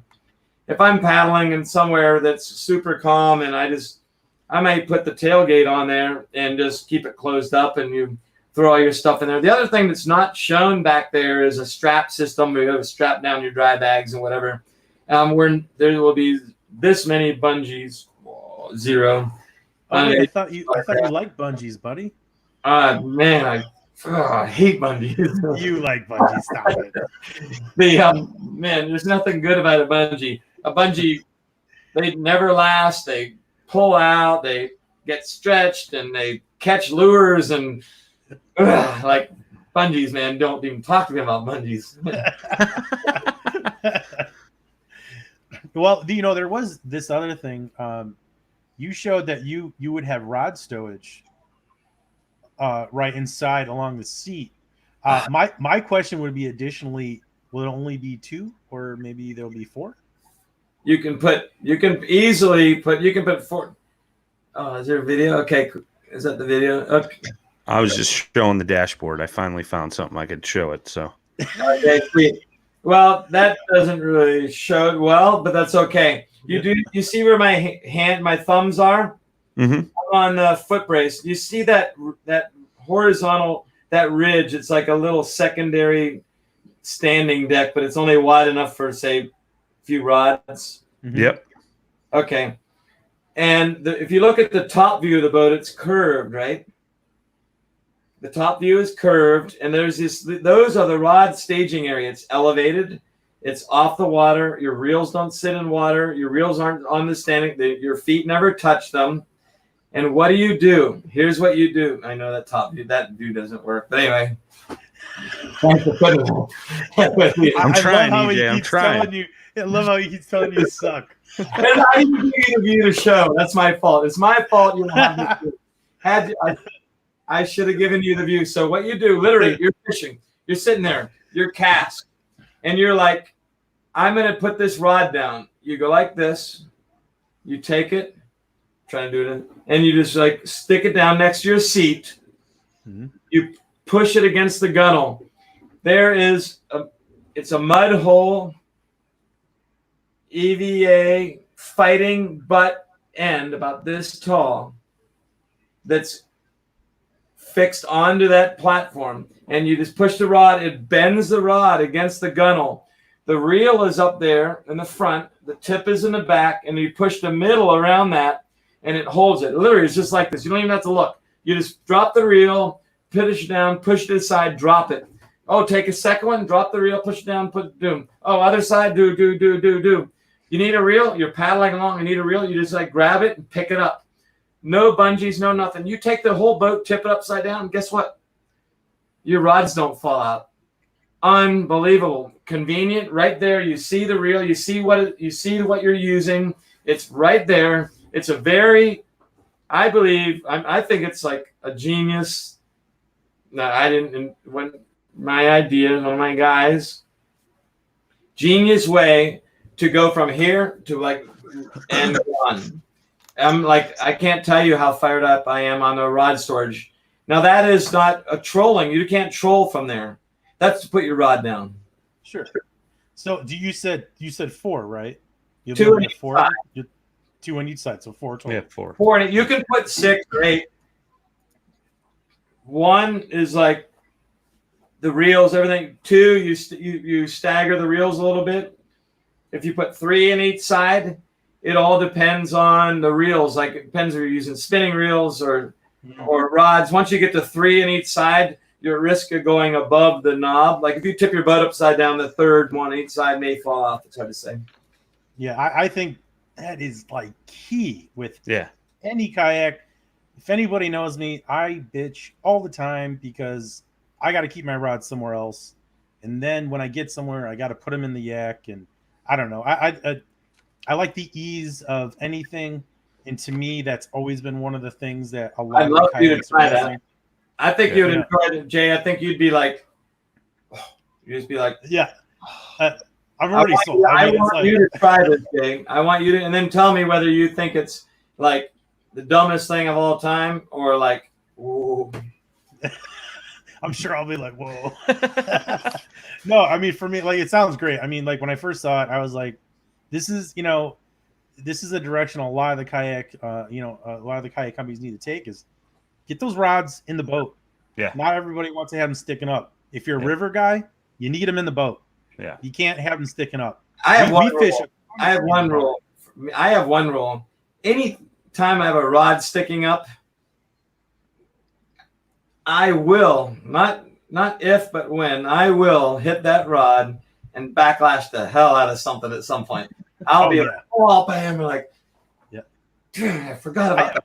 I have broken tips I see off of people rods. like 6 rods behind them. They're like, "Whoa, here I am." I'm like, and I'm like, "How do you do that, man?" Like, I'm like, "Whoa." Like, I need to be like free reign, like, woo, woo. Not worried about it. Just saying. No, I feel you on that. I mean, like I said, if you're a river guy, and we have a ton of skinny water here, you just cannot have rods sticking up. You just can't. Not to mention the trees and everything else. Yeah. You get there and like, did I not have 4 rods back there? How come there's only 3? Did I bring 4? I can't remember. It's like, oh, there's one hanging from a tree half a mile back. Yeah. Jay's done that once or twice. I'm not gonna lie. Yeah, So rigging options, gear tracks, rod holders, things like that. I know I saw it's going to come with some gear tracks for rigging options, correct? Okay, so we talked about just the general rod holders. So when it comes to actual tracks, what people would call gear tracks, there's 4 12-inch tracks on the floor that the seat goes on. And there's room in front of the seat and behind the seat on those gear. If you have the seat in the middle, you've got lots of room to put stuff. Just if you look down, there's gear tracks right at your floor, right in front of you. Okay. Whether you put a cup holder, phone holder, you can put your electronics there if you don't want to flush around them up there. There's a lot of ways to utilize that space. You could throw a rod holder out the side if you want. Okay. And there's also two Yak Attack tracks that the foot braces are on all the way up at the front. Those are on the side this way, but you could put a ball on it. You can put your electronics there. You could put something on the side, whatever. Those are options too. Got it. High density polyethylene plastic.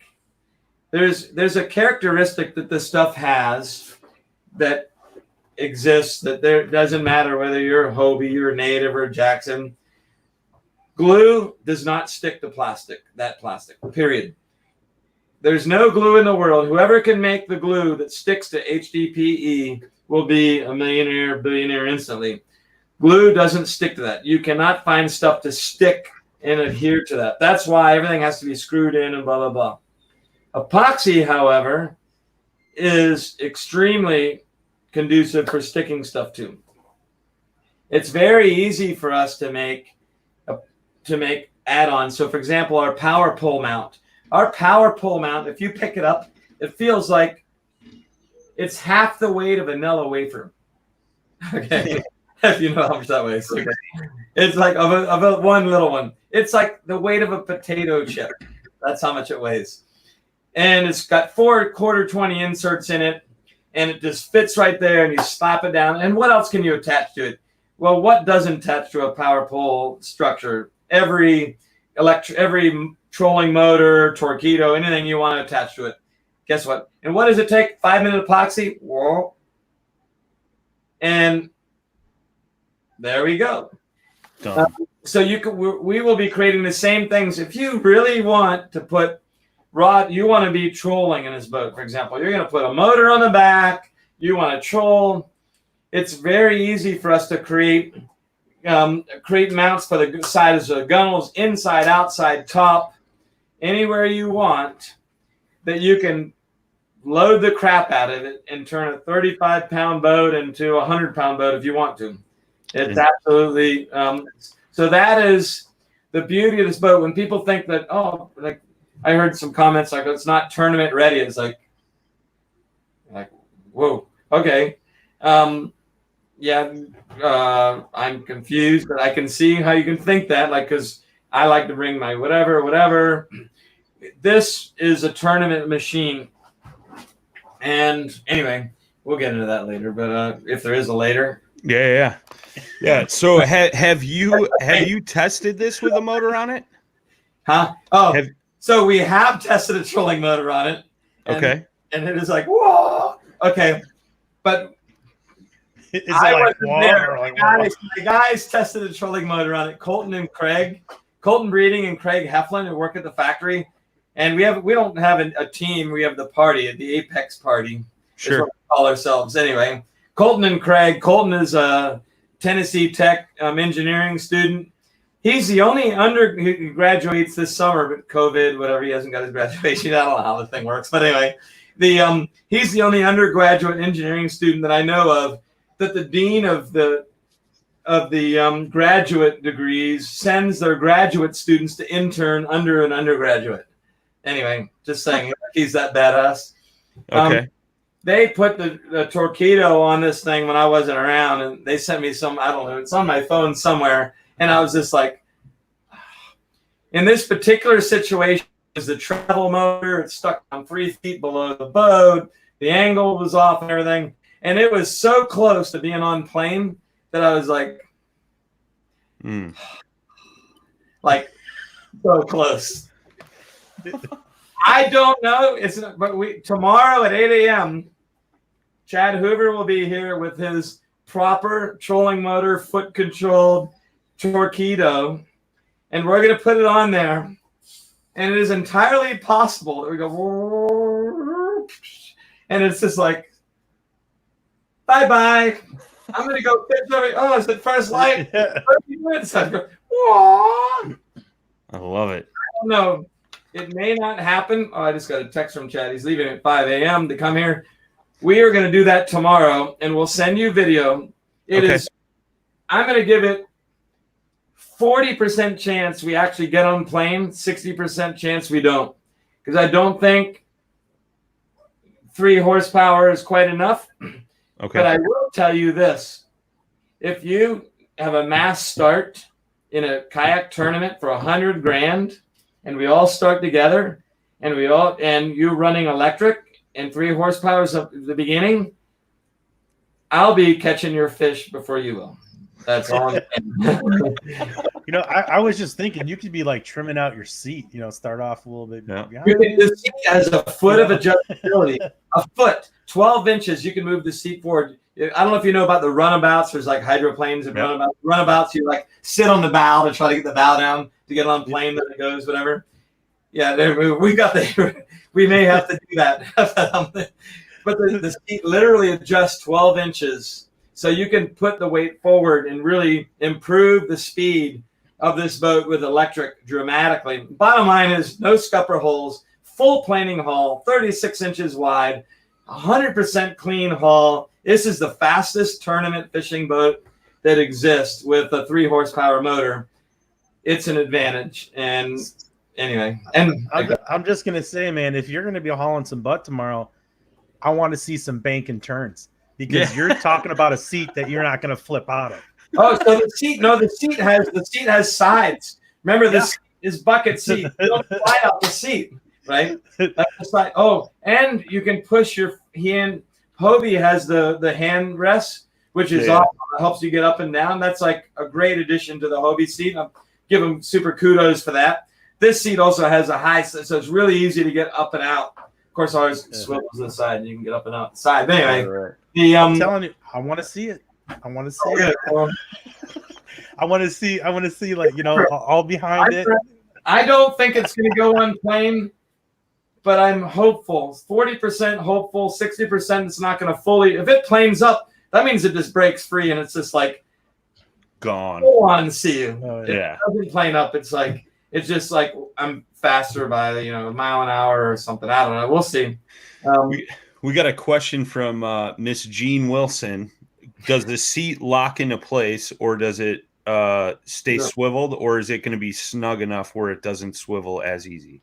Okay, so hi Jean. Jean is one of my favorite people of all time. She's our favorite too, man.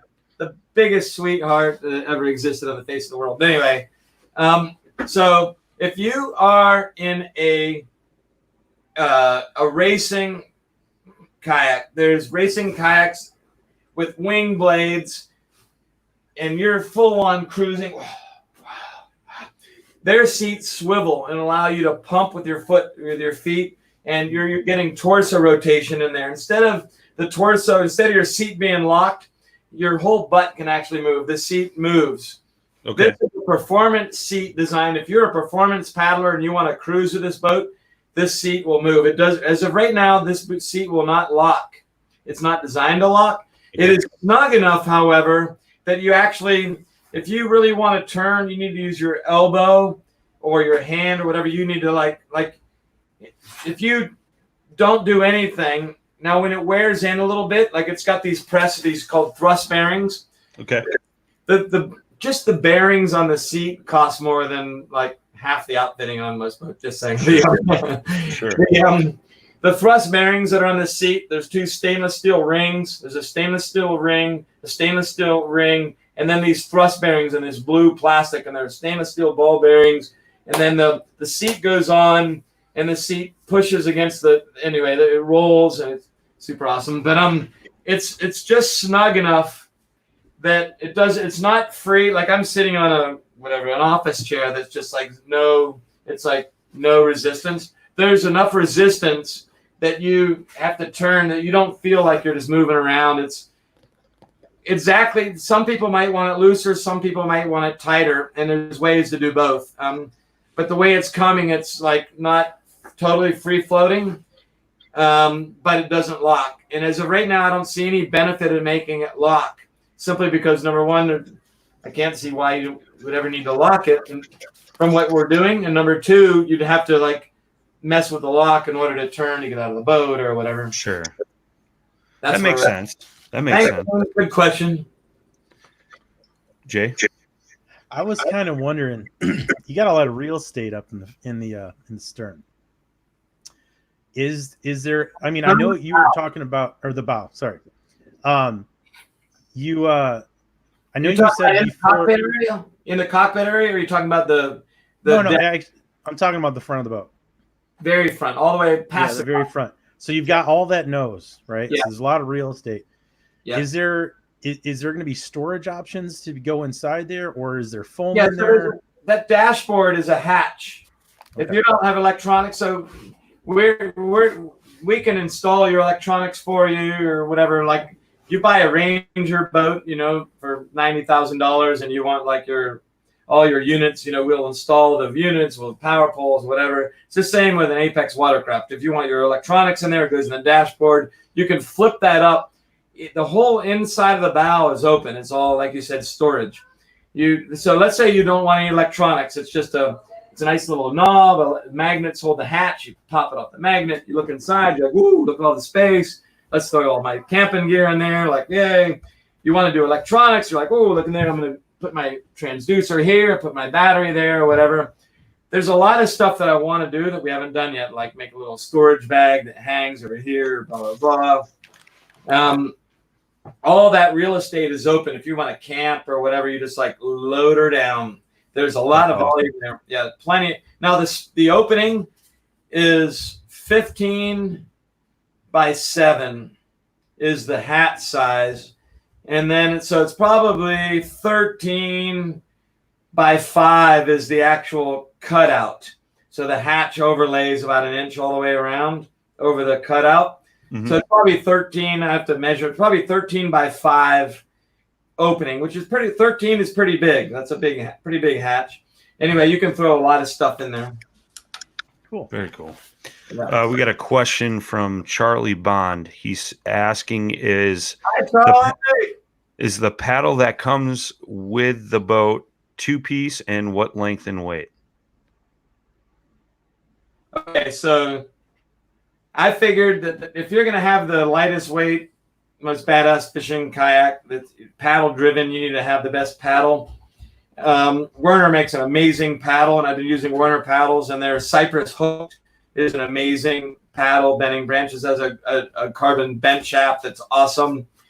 But I've been around paddles for a long time. I've worked with paddles, and I knew that the best fishing paddle wasn't out there. People really aren't, in my opinion, pushing the envelope and really aren't delivering. Like, people aren't demanding, maybe. I'm not sure why. Randall paddles, I'm very familiar with them. They used to be from Germany. I competed against a lot of Randall paddlers in the Olympics in '92. All of a sudden, I got connected to Randall guys and found out Randall's now in the USA.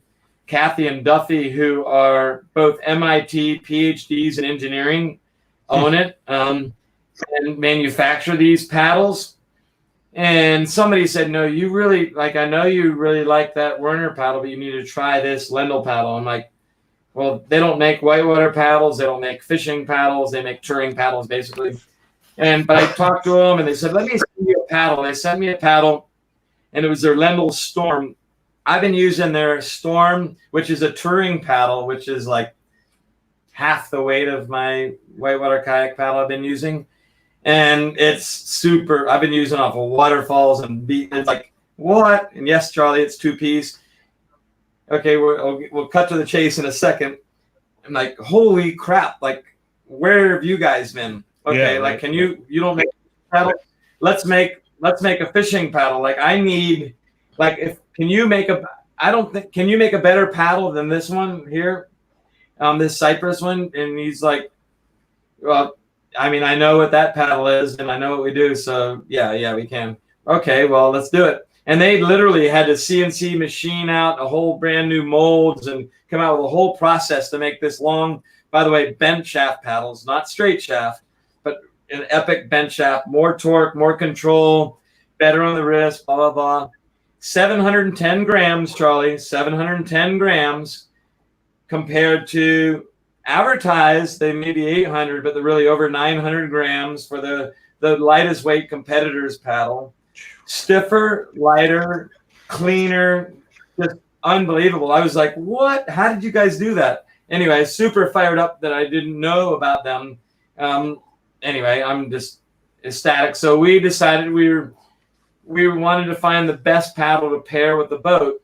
And I had my mind changed. Thought I knew what the best paddle was. And all of a sudden it's like, whoa, this Randall. So they didn't have a fishing paddle. Now they do. It's called the Strike, the Randall Strike. It'd be $649. So it's $50 more than it's not cheap. It's an expensive paddle, whatever.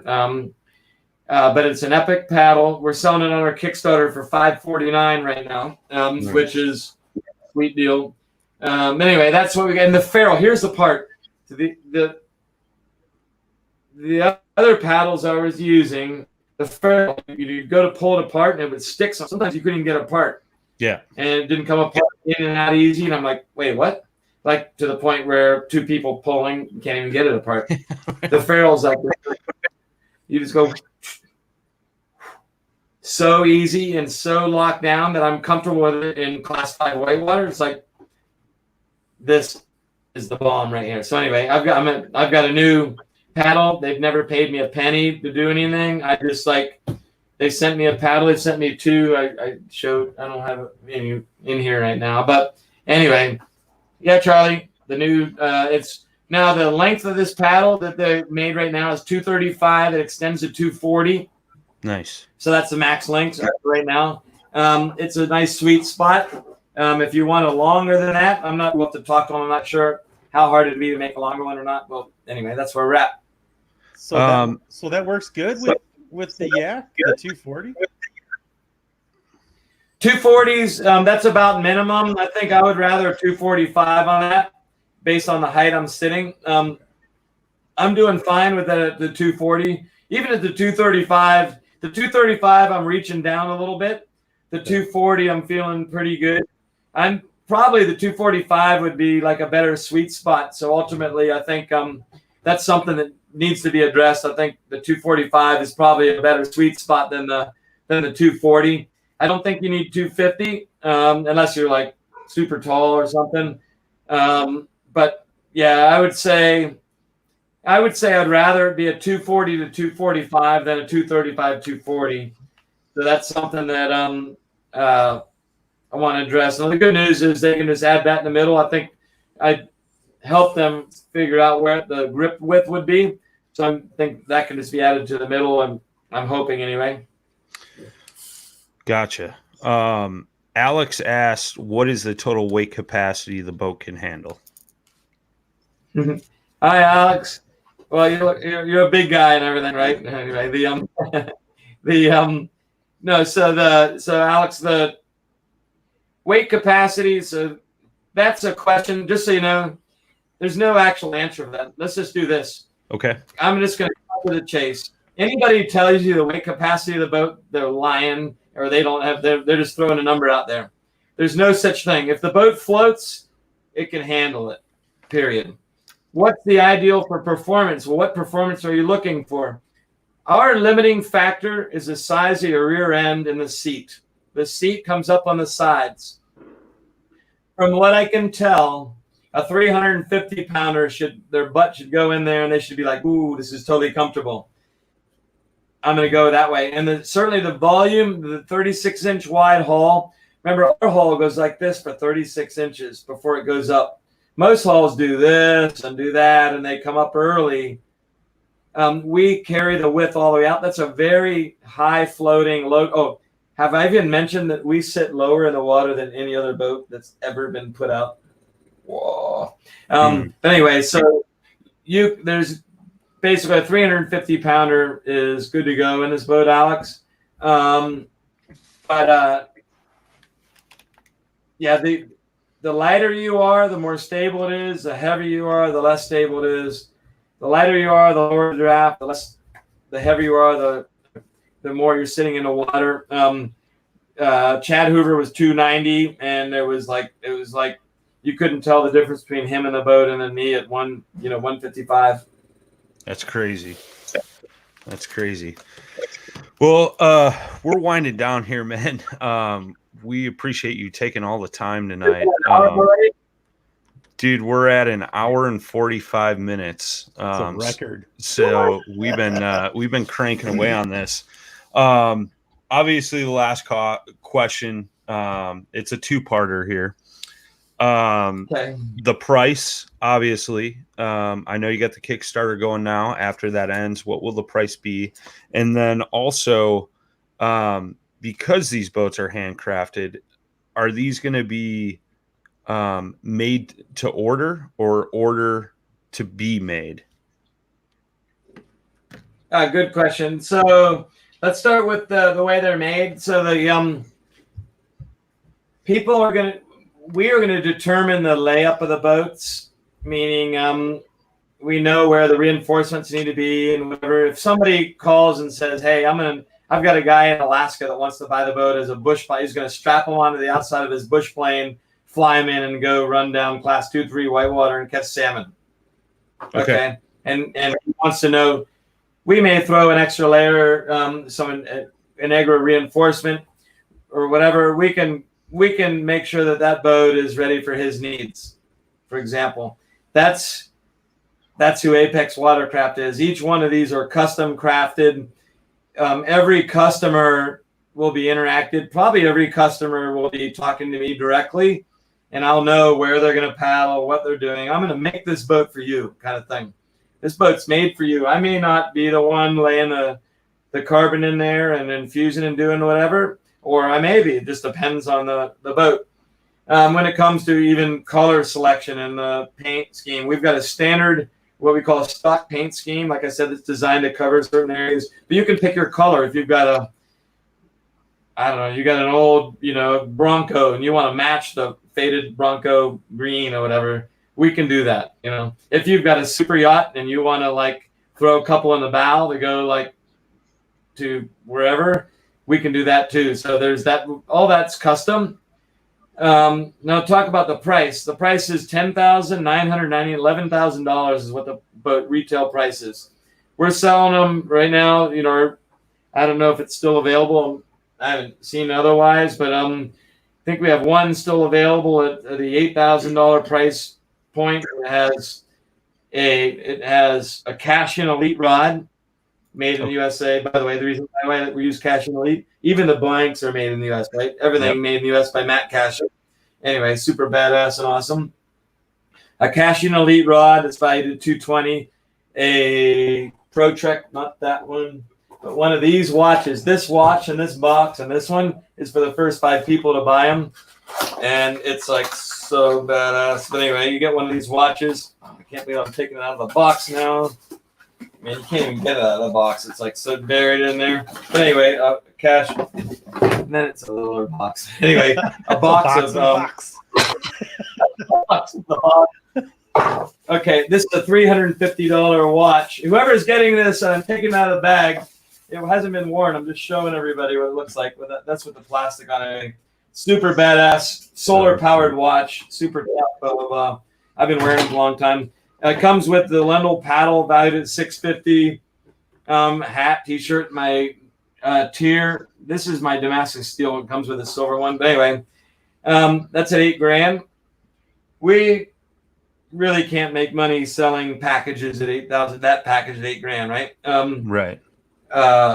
The $11,000 we're in business, so we can make that work at 150 boats a year. The whole purpose of this company is this isn't for everybody. Now, you don't have to be rich going to Apex Watercraft. You only have to have $11,000, okay? And you have to really want to have the best boat. You don't have to be rich. You just have to have $11,000. You don't even have to have $11,000. You have to qualify for financing to pay it for $11,000 over time. I mean, we're going to have Klarna, PayPal credit, Flex Buy for people that are subprime, 6% up to 30% interest, depending on what your credit is, where you can pay for 60 months. Okay. You don't even have to have $11,000. You just have to be willing to really want the best boat. And we're also, if you look at my history over time, I've paid athletes and fishermen more money than any other brand over time. My teams have been the biggest teams with the most money. I've always done my marketing through the people that do the work. I don't want to pay some marketing guy to sit in a desk and do something when I've got somebody that's out there every day doing the job. They're on the water. They're the best at what they do. They're an athlete or whatever. My athlete budget has always been greater than anything that anybody else has ever done. I will be launching a contingency program where if you're a top finisher in Apex Watercraft and in whatever tournaments I decide to do it in, you could win let's say $2,000 a tournament. Hey, if you're the only one, you're the only Apex guy, you just show up, you win $2,000. How hard could that be? That type of thing. So I believe in the end user being my marketing arm, and I want those people out there, and that's kind of where I'm going with that. but yeah, it's not. It's you. If you don't, there's 37 brands that make rotomolded plastic kayaks out there. Right. There's a lot of amazing product out there. Hobie, Jackson Kayak, Native, Wilderness. There's all these different ones. Now we're the only one that makes everything in the U.S. We don't source anything in China. We import nothing and export everything. That's our motto. That was my motto at Jackson Kayak. Funny, I'm not at Jackson Kayak anymore. But the whole I can't make it cheaper than 11 grand for what I'm doing. All I can do is provide for 11 grand. I can provide this experience, and if it's for you, that's awesome. If it's not, don't be mad at me that I made $11,000 kayak. Right. You just don't have to get it. And right. I don't own a Ferrari. I really want to go down with my. I've got Route 30 from here to Athens, Tennessee in a Ferrari. Do you have any idea how fun that would be? I can imagine. I don't have a Ferrari. I can't afford a Ferrari. Okay, whatever. But I'm sure as how glad it's out there. If it weren't for a Ferrari, the Mini Cooper wouldn't be as fun. You know what I mean? Anyway, right. So if nothing else, I hope to make the kayak fishing better if I can. That's what I'm here for. And obviously I have to make a living doing it. I can't give these boats away. I'm $375,000 in security federal right down the road. I borrowed $375,000 for it from. And if this thing doesn't fly, I mean, my whole house, everything I own is leveraged on that. So I have to I have to figure out how to actually make money doing it. So it's the way it is. I was just thinking, like, from a marketing aspect, why didn't you call it a kayak? A what? Like a kayak instead of a kayak. Since so much is come from the yacht world, like a kayak. A kayak. Oh, that's actually a great idea. So what am I? For what it's worth, you can get my retainer before anything. Retainer, buddy. That's really a good idea, man. You're like brilliant. A kayak. Well, mostly because this thing is more of a sports car than a yacht, really. I mean, it's lightweight, it's maneuverable, it's like zip and go. So, but I do like the way you think. I like it. Give me a call, buddy. I owe you. I'm gonna send you some beer. How about that? Yeah, there we go. That'll work. Cheers. Yeah. Well, thanks for having me. Absolutely, man. I appreciate it. This is the shortest hour I've ever had. Yeah. Time flies when you're having fun, my friend. We really appreciate you taking the time tonight, EJ, talking with us and answering a bunch of questions that are out there, questions we had personally, and just really diving into the whole aspect of the boat, man. It's awesome. You never stop, and you keep. It's like, what's EJ gonna do next? And you keep building it up, man, and you continue your legacy. So congratulations on that, man. It's been an honor to sit here and talk to you tonight, and see your success continue. So, yeah, bud, you're doing a great job. Well, thanks, Brian and Jay. I really appreciate you guys having me on. It was super awesome, and you guys are doing great things. And yeah, sorry I don't have more details. Maybe a couple of weeks from now or a week from now, we'll be able to show these internal shots and whatever, and I'll be able to give you better photos, to show everything. But anyway, I really appreciate everything you guys are doing, and thanks for having me on. And hope to go fishing with you someday. Like absolutely, fish on. Yeah. I would enjoy that. we'll all have Apexes. Oh, there you go. I like it. Hey man, I've got prototypes that I'm building up. I've got 1, 2. I've got a third one or whatever. I'll be having some. I was going to say, I can't wait to see that green one. Yeah, that green one sounds like it's going to be sick. Yeah. It's green. Did I say that online too? Yeah. I'm like, I leave no surprises. It'll be done Monday. So Nice. Monday, I'm going to tell you. So Monday we'll have. Right now we have the race car look, blue metal flake, super bright. Now we're going to do more of a subtle you're an Army dude, you got your open carry, one of those dudes, this next boat's is gonna resonate with you. That sounds like that's right up Mr. Randall's alley for sure. I think he's just. I think he just put the Jacksons up for sale. I have a huge problem with camouflage, so if that ever goes, just let me know. It's not camo, exactly. Dude, I bought kind of like.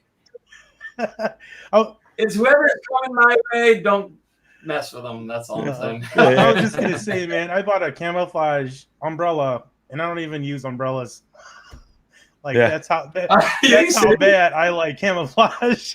Well, in that case, I'm gonna on spec. I'm gonna make a camouflage Apex Watercraft. And I'm just gonna post it and be like, "That's not nice." Tag you. You're just be like,